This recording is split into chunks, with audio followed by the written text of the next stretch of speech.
When we think of empire, almost all of us still picture the same images: soldiers, invasions, maps, borders being forcibly redrawn.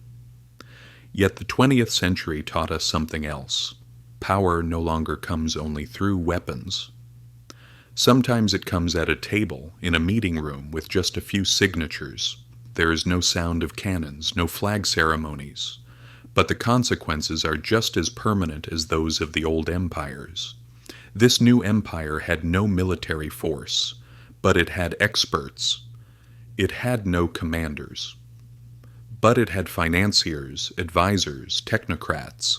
It did not occupy countries, it put them into debt, and then it dictated how that debt would be repaid. Latin America became one of the clearest places where this system could be seen. The name IMF sounds innocent and harmless. The International Monetary Fund. Money, stability, order. At first glance, it carries no negative connotations. In fact, that was exactly its purpose when it was founded. After the Second World War, in a world left in ruins, economies would no longer collapse and countries would not be left alone. On paper, it made sense. It even seemed well-intentioned. But in practice, things unfolded very differently. From the 1950s onward, Latin American countries wanted to escape being labeled underdeveloped. Factories were built, the state played an active role in the economy, and people's basic needs were met. For politicians, this was also a balancing act. They needed to keep the public satisfied and prevent social unrest.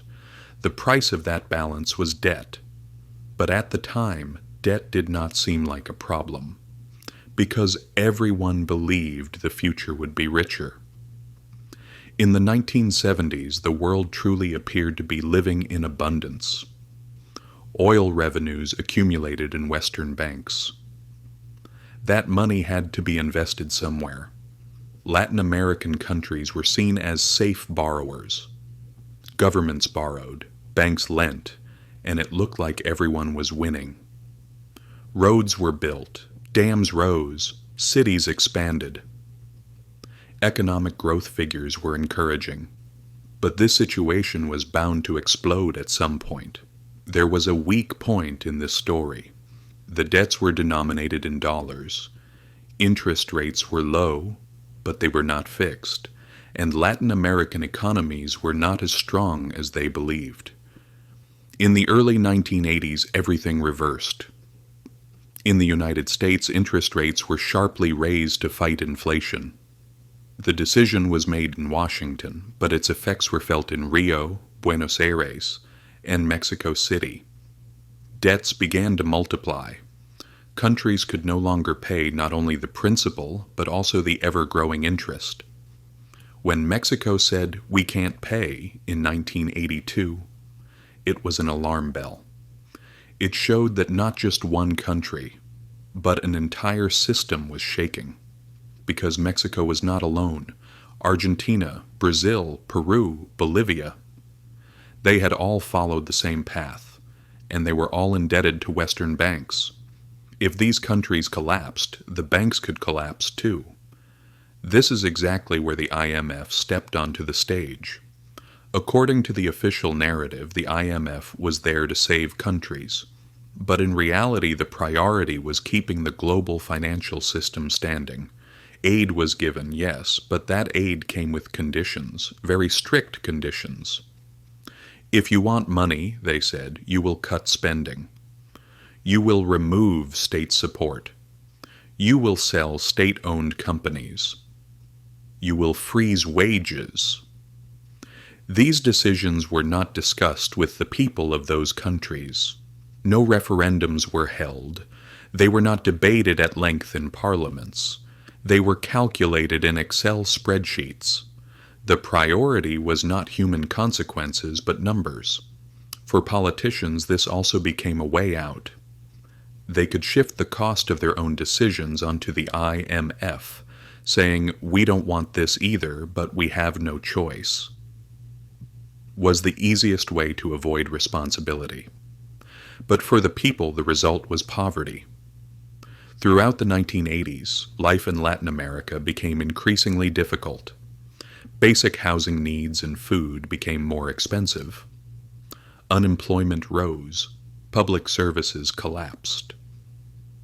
Education and healthcare began to be seen as a budget burden.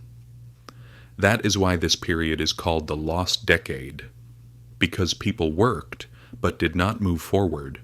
On the contrary, they moved backward. In Bolivia, inflation fell, but people lost their jobs. Argentina shone for a while, then collapsed. Brazil achieved stability, but inequality deepened.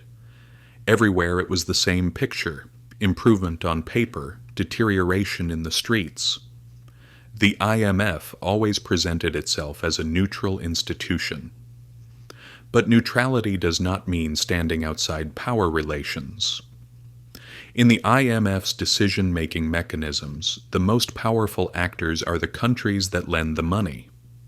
In other words, the system naturally protects creditors. This is not a conspiracy, it is a structure. And Latin America became the laboratory, or the guinea pig, of that structure. The policies applied, there were later repeated in other crises, in Asia, in Russia, in Greece. The same sentences, the same prescriptions, the same results. That is why this story is not only about Latin America, it is about today. Because debt is always a tool of control. If you are in debt, someone can tell you how to live. Today, developed countries are also heavily indebted. For now, it seems like there is no problem, but when conditions change, the same logic can return under different names. It may not be called austerity.